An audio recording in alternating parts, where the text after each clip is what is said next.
week again. I hope everyone had a good week. We have a very fine program for you today, but before I introduce our guests, let me make a few comments. This will be about our donor program that all of you know we've initiated here at Green Spring. We have added to the program since we last talked about it, and that the executive director has said that all employees will also participate in the program. So it's really a wonderful thing because we could end up having a little over 3,000 people that, if we get 100%, well, that'd be marvelous. But anyway, that's where we are, and we're all looking forward to it. Now, we have our first person I'm going to introduce is sort of like an old friend because he's been around here now. It's John Ogden. And John, welcome to the program. And thank you very much for having me again. Thank you for coming back, and I'll let you introduce our guests there if you would. Sure thing. Then we get going. I'd be pleased to, yes. To my left, we have Bobby Leahy, and she is a kidney transplant recipient. She received her kidney back in 2004, and she can talk more about that. Yep. And then to her left, we have Ken Ivey. He is a donor father. His daughter, Erin, became a donor when she passed away just a couple of years ago, and he'll also, of course, tell his story. Okay. Well, Ken, if you don't mind, why don't we start with you and just sort of tell us what led up to it. Had she been a donor? Just lead us through it a little bit. Well, Erin was 14 years old, so she was not, did not have her driver's license, so she didn't have the opportunity to check the little organ donation box on your license, and that's actually an issue with people, minors, because that's usually a question that never comes up. It's a question that parents never want to even think about. But what basically back in 2008, Thanksgiving Day, we had a tradition of going up to the mountains with some good friends of ours. And so we all go up, and their kids and our kids are all the same age, and way up in the mountains on the other side of Winchester. And they have a pond with a rope swing. And so it was a Thanksgiving Day, so it was a little chilly, but they decided to get 5 children on the rope at the same time and start swinging. Well, it wasn't a limb that it was tied to, it was actually a tree that was overhanging. And obviously, well, the tree snapped, and it fell, and all the children went into the water. In fact, Erin, my daughter's 14, was on it, as well as my other daughter, youngest daughter, who was 12 at the time, was on it. And it missed all the other children except it struck Erin in the back of the head. Yeah. And she basically fell into the water. And then I heard the crack from the cabin, and I ran out and had to carry her out of the water. And I am actually a former EMT in Loudoun County, so I have some medical training. Yeah. And we're way up in the mountains. And so she still had a heartbeat, but was not breathing. So I did rescue breathing for her for about an hour before the emergency people could get there and get her medevaced out to Fairfax. And then once we did that, we got to Fairfax, and then it was the typical, her heart was still beating, and we're, my wife and I are, praying earnestly that, she can survive. And there's a whole process that goes on once somebody is in that condition. And that's right where really this whole process began. Because it was fairly obvious she had no brain activity, and she was in perfect, immaculate health. Yeah, young person. And so that's when, we began to realize that, something, bad's going to happen here. And even though I have been an EMT for years, and I've always been an advocate for organ donations, never in my entire life have I even thought of the possibility of one of my children being a donor. Yeah, I bet. And quite honestly, the first thought that comes into your mind, or it did mine and my entire family's, is no, you're not going to touch my child, my precious little baby. Yeah. And but then, you start thinking about it. And Erin was an incredible child. She the most giving individual you ever want to meet in your life. She wanted to be a neonatal nurse when she grew up, and she was just the most loving, caring little girl. In fact, on that, her school, after her death, created an annual award called the Heart of Gold Award. That's to be given out every year. Oh, and wonderful. so it's going to be in her name. But so at the hospital, that's when we first started having an interaction with the WRTC, which is the local organization that handles all the transplants in this area. Yeah, and that's who John And is that's John associated is with. Now, did they approach you, or did you approach them, or was it sort of a combined thing? No, they definitely approach you. They certainly see it every day. They see the indications of a possible person that could become a donor. Yeah. And then they are, it's a very delicate situation. Oh, it had to be. And, I really commend them for how they handled it, because, it's something I don't think I would want to do, to approach a parent of someone who just, lost a child or a spouse or a loved one. It's very difficult. And then when our first reaction was, no, they were great. They were like, no problem. And, but then that's when I believe, I started to get moved and started thinking. And then we actually had a family meeting at the hospital. And I started talking to the family saying, this is really what Aaron would want. And we need to start thinking, not about ourselves. And because just as we were praying for some type of miracle, as it turned out, there were 7 other people that were praying for miracles that day. A little boy up in New England had 12 hours, and I can imagine his family praying for a miracle. And a little boy down in Tennessee, same age as Aaron, praying for a miracle, needed a new heart. And so Aaron was the answer to those prayers. 7? So 7 people. God, that has to be extremely unusual, isn't it, John? That many? Yeah, they said that was what they referred to as a full donor. And so not only did she save 7 lives with organs through tissue and bone donation, we still don't know how many that have been saved. We actually receive correspondence from these individuals, and we've actually had the privilege of meeting 2 of the recipients. Oh, really? We met the little boy who received her heart, and we met the little toddler girl who received one half of her liver. Oh, And so that was quite a blessing as well. And yeah. and actually, my youngest daughter still keeps now in contact with Really? the boy who received her heart. So it's really fascinating. No, it's such a tragedy, but then what came out of it is such a, you have to use a marvelous, wonderful thing that you've given 7 other people, and she has to be looking down on that, if you believe in a God at all, what she's actually done given all the circumstances there. Yeah, it's actually, and some people will actually question, is this religiously, is this the proper thing to do? And just being a Christian, I know, for example, that it's a perfect picture of Christianity, because Christ gave his life so others may live. Yeah. Erin was not a Christ, but she certainly gave her life, now others lived as well. So it was really, really remarkable. We're still staying in contact, through writing back and forth with some of the recipients, and it's been just remarkable. And it certainly doesn't make the pain go away, but it kind of helps. I equate it with, she basically in my books is a Medal of Honor winner. Yeah. If a soldier goes off to war and saves the lives of 7 of his buddies and frees from captivity, 50 people, he's going to come home and he's going to win the Congressional Medal of Honor. Yeah. Well, in my books, that's what Aaron did, and that's what Yeah. every donor does. Yeah. Is they're a Medal of Honor winner. They have the ultimate sacrifice. I call it Aaron's ultimate gifts. Yes. Yeah. But the process was great, as great as it could be. They sit down with you, and there's actually a lot of choices that me as a donor parent had. We could designate or determine which parts would be, donated, which would not.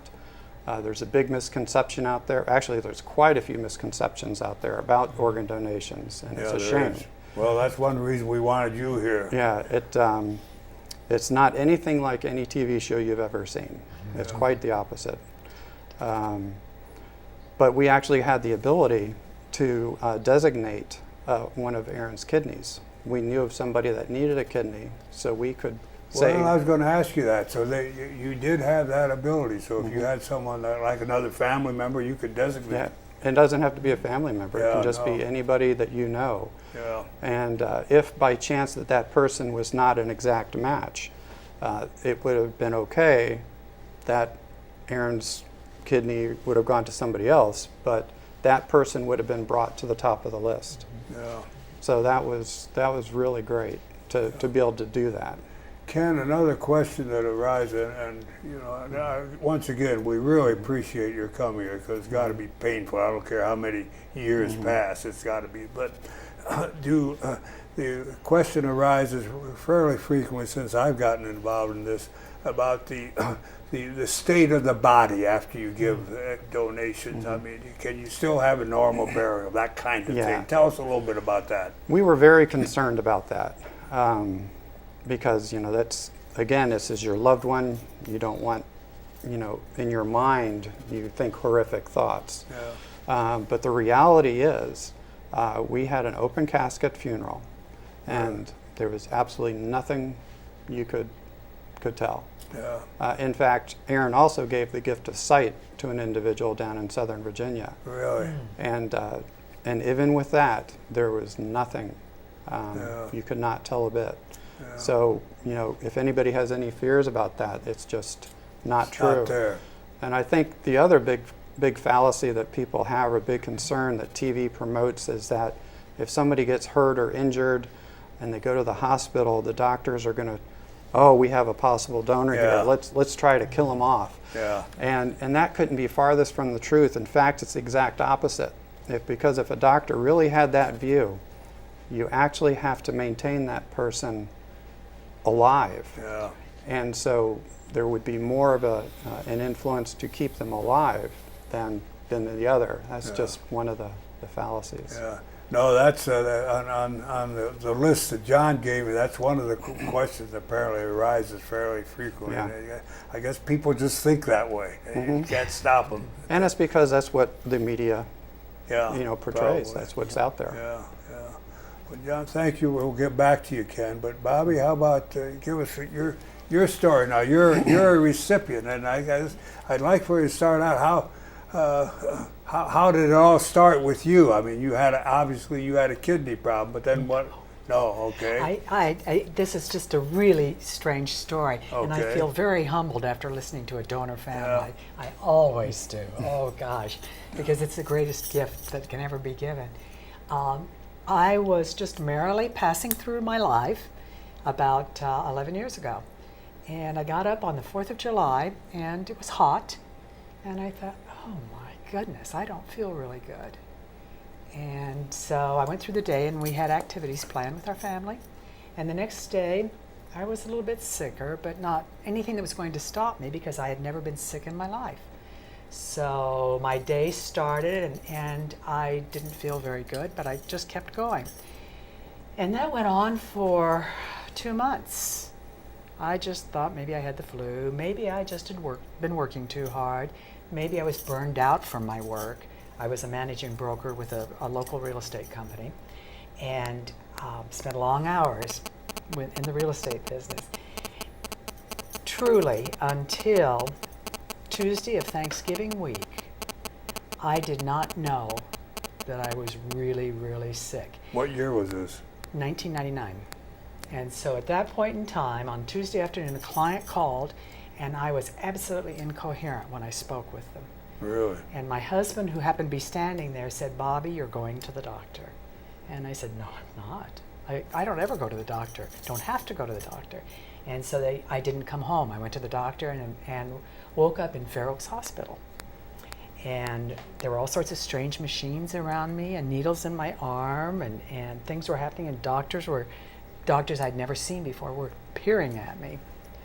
And the next morning, when I felt much better, not understanding I'd been on dialysis for close to 24 hours, the doctor came in and he introduced himself, said he was a nephrologist, and he said, "You've lost your kidneys."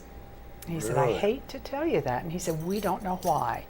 He said, "We're not going to biopsy them because they're just simply not doing what they're supposed to do. They're not screening out the toxins in your body." Well, if you've not been sick, you don't realize the import of what he has just said to you. And in my case, I thought, well, that means I rest for a while and I get up and do these things. And he looked at me and he said, "We're going to put you on dialysis starting Thursday." So I went to visit a dialysis center at Tyson's Corner. The most phenomenal caregivers ever, ever, ever. I was fortunate. I could have stayed on dialysis for a long, long time. I was on dialysis for 4.5 years, and then I started getting calls, and most recipients get 3 or 4 calls from their transplant centers, alerting them to the fact that they may be a secondary recipient, or we're expecting a kidney from another location. It's yours. Maybe the kidney didn't arrive, or it wasn't the type of kidney the doctor wanted to Let me interrupt use. you there. Did you register right after with someone? Absolutely. Okay, you did that right after you got out of the hospital. I was registered and put on the list before I got out of the hospital. yeah, It just yeah, was yeah. that fast. Did the hospital approach you on that, or were you the The initiator? nephrologist. No, the nephrologist, because Okay. I was still in Never Never Land about Yeah. what this was.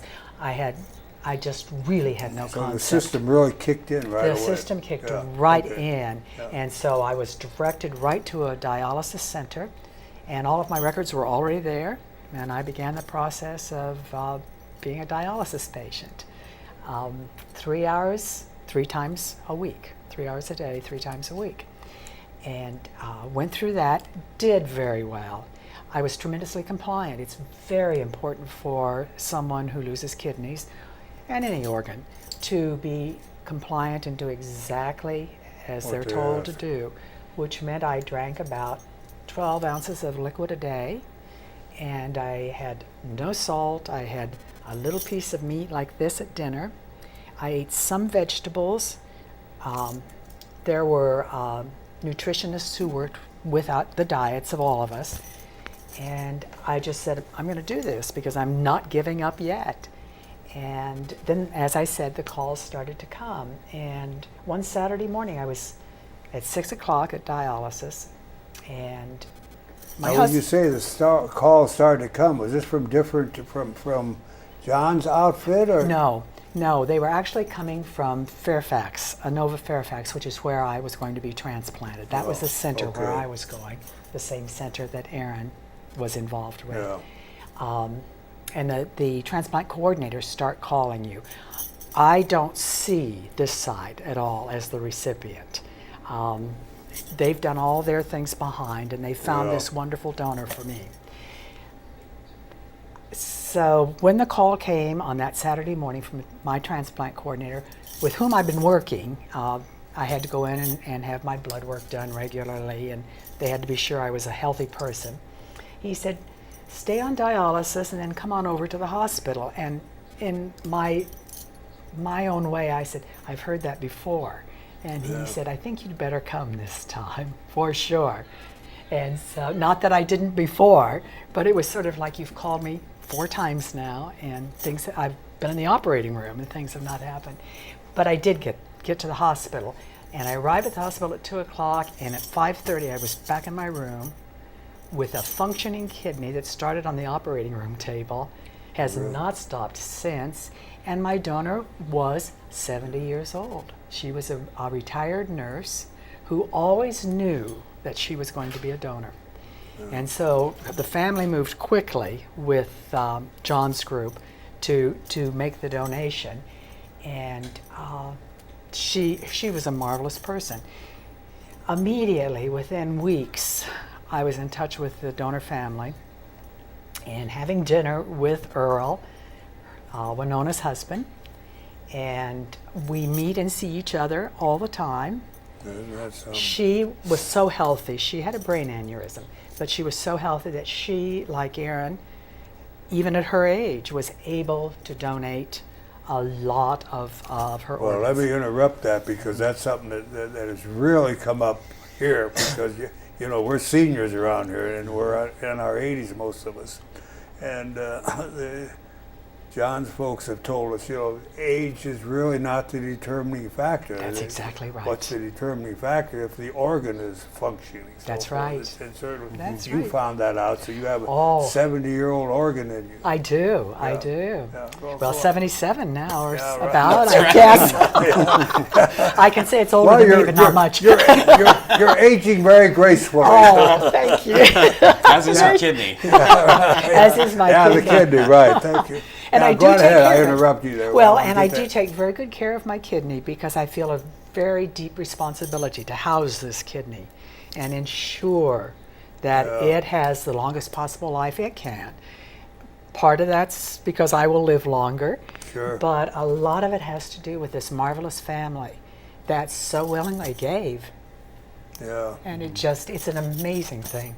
and you've kept in touch with them. Yes, yes. They come, my donor's husband has since remarried. He has a lovely wife who looks exactly like my donor. And they've known, the two women had known each other for a long, long time. And they're all members of the same church in Maryland.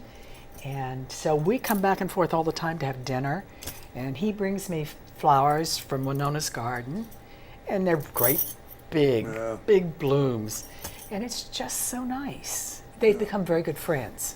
He emails regularly and sends me jokes, and we just have a nice time. Yeah, that's marvelous. It's great to have an extended family. Yeah, it's marvelous. It really is. Yeah. John, you want to add anything here that you can? Sure. Are these? I guess certainly Ken's case is somewhat unusual, isn't it?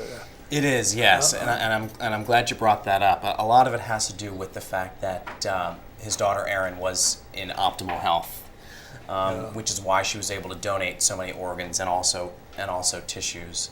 But it's also important to know through Bobby's experience, as she said, that her donor was advanced in age. And that's something That's a nice way of putting it. No, well, I learn a lot from you. Our viewers will enjoy that. Well, it's true. Yeah, and she, her donor was able to donate kidney. Was she able to donate much else? Do you know? She did. She donated tissue, Okay. bone, Okay. ligaments, and skin. There are so many things and we were talking about this before the show started, but there are so many things that medical science has allowed us to do. It's allowed us to not only receive these wonderful organs, but also to donate a number of things like tissue that you normally wouldn't think of when it comes to organ donation.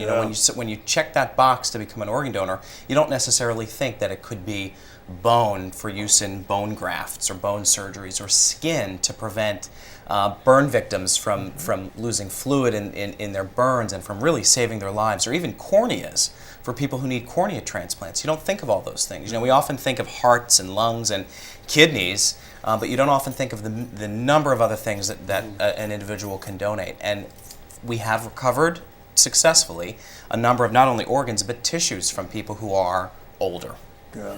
Now, when people have when they designate on their driver's license, does that also indicate that you can take tissue from that? Or Yes, it does. Somewhere I heard that wasn't true, but it's anything actually. It's anything. As a matter of fact, if you've registered through either the DMV or through a paper registration form, it basically covers everything, dependent upon, of course, the medical professionals, looking at you and seeing what you can donate. Obviously, they're going to run tests and they're going to run all of these things that will determine whether or not some things are viable. So when you register, it basically says, everything is available for transplant, but what is recovered for transplant is dependent upon the medical professional's decisions. Yeah.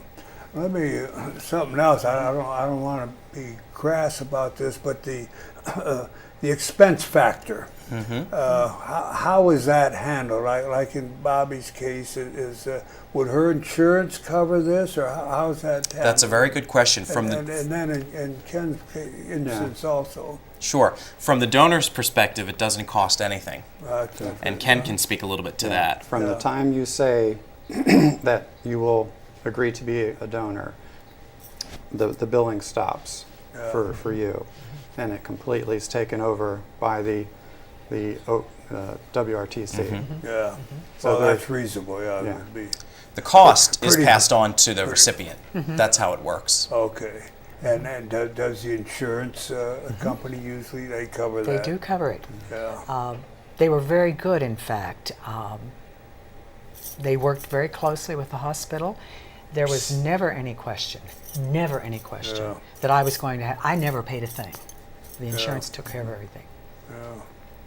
Well, it's a marvelous program. We're down to about 3 minutes. John, how do we have any rough figures? How many people do we actually have registered? Here in this area, as exact. That's a very good and question. Something that's frustrating to us, and maybe you folks have got an idea. We really don't know here at Green Spring how many are registered. Yep. And we get into that privacy issue. You know, I'm not going to go up and we can't go up and ask people. Yep. And we're thinking maybe of sending out a notice to everyone where they don't have to sign their name and just maybe check a box or something. Because we really like to know if we're successful in getting Yep. people to sign up. Yep. But what, any suggestions from any of the three of you? Or what? Go ahead. Well, I can just speak to the number of people who are registered. Yeah, we do that. In the United States, we're about to hit a milestone. We're about to hit our 100 millionth registered donor from across the country. Really? In the Virginia area, in the state of Virginia, I should say, approximately 55% of those over the age of 18 have registered themselves, have designated themselves as organ and tissue donors. In Maryland, it's approximately 45%. And in District of Columbia, it's a little bit lower. It's about 36%. So we're making inroads. Virginia, obviously, is a model because they've got more than half of the citizens have registered, but we're still Really? trying to make inroads. And with the help of folks like Ken and Bobby, I can talk until I'm blue in the face about organ and tissue donation. No, but but it people really, like you, right? Yeah. You know. Yeah, I'm actually trying to start an initiative to sign up minors because right now there's currently no system in place for that, and trying to get it so that same box that's on your driver's license would be on your Social Security card. And when do you get your Social Security card? You get it at birth. So that would do two things. It would give more possible donors, but it also asks the question to the parents at that time instead of during a tragedy. And they can certainly choose not to check the box, Yeah. but at least you're asking the question. Yeah. But Ken, you were never questioned when you and your wife made the decision that what you would do. Did anyone question you about the legality of it, anything like that? Oh, no. Yeah, No. it was just automatic, more or less. Yeah, it was, Yeah. once the decision was made, and then you had the option, as a minor, with my daughter being a minor, Yeah. that we could actually select the parts that would be donated and would not Yeah. be. Very good. Well, very fine. Any last words? But don't run off, but we'll close it. John, anything that... You know what? I would just like to thank both Bobby and Ken for coming out today. This is a big help for us. I would want to thank you also very much for all of our Green Spring community here. I'm sure we're gonna get nothing but thanks for you folks coming out here, because you really opened our eyes on it. It's just great that you were willing to do that, and we appreciate it very much. So don't run away a minute. We have some closing comments here to make.